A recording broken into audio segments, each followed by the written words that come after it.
Hey, it's recording. So anyway, so I want you to try those experiments at home that we looked at last week. As long as your parents turn around and say, right, I'm okay with it, And I, I, I just think plants are one of those things I said last week that you can do at home, and I think they're absolutely awesome. Okie dokie. So we're looking at something today, and what I'm really doing is I'm trying for you guys to get used to, and I'm sure when you watch TV and you hear something in science like, oh my god, that word's so long, they're using really long, complicated words. So I'm really trying to introduce you to the language of biology, and to be honest, generally the language of science. So translocation is really interesting, and I've tried to make this for you guys. So I'm using the word translocation, but I'm trying to make it so you can understand the ideas and not, because sometimes you read things and they're really complicated. So hopefully the only hard word you're going to learn today is translocation. What is it? It's how plants move food in the leaves to all the other parts of the plant. That's it. Right? And it starts off with this. Plants make their food in their leaves.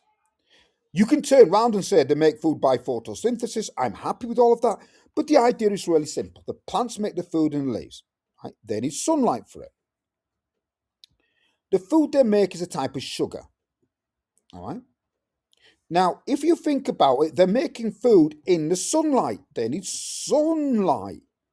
It's like, yay! They're happy. They're making lots of food, making lots of this sugar, except for the roots. The roots are underground. Underground, there's no light. So they need food, like all of us. Their cells, the roots, the tissues need food. So the plant must move the food from the leaves into the roots. That's one place. Okay. Now, how do they move them? A few weeks ago, before the experiment, we looked at the tiny tubes. We looked at xylem, and today it's the other one, phloem. Right? All you got to think about the phloem is like a delivery system, a set of pipes. So the sugary water moves from these tubes in the leaves to the roots.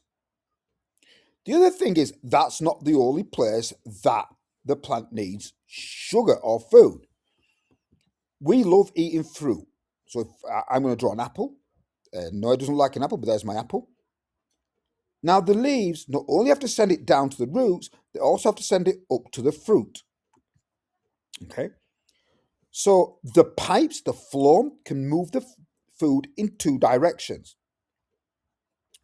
All right. So where does it need the food that it makes? The sugars. It needs it in the roots. The stems, definitely. Even the stems need the food and fruit. Water, which generally only goes up. So when we look at xylem, water just went up. Water went from the roots and went up. The phloem goes both directions. Well, why is it important? Without it, the roots would starve. They would die. And since, can you imagine if the roots were all dead? Your plant will now blow in the wind and take off. It can't get any water up. Right? Now, some plants also store their food in their roots, and you know them. Potatoes and carrots. This is how plants store their food in the roots. Okay? Now, that's all I'm telling you. Right? I've tried to remove all the complicated words, but that is translocation, and it happens in the phloem. So let's change color. Let's actually highlight these. Okay. I'm going to say, what is translocation? Right? It's how plants move food, and it happens in the phloem. All right. And it happens both directions. But those three are the main things.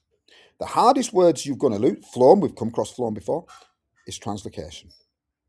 Now, if you want to be really cool, and I got a massive problem, year 9 and 10 and 11 don't understand these words, they forget them and stuff. That's why I'm doing it with you guys. Now, if you want, you can, once you finish these questions, you can look at how the language is very different for students who are older than you.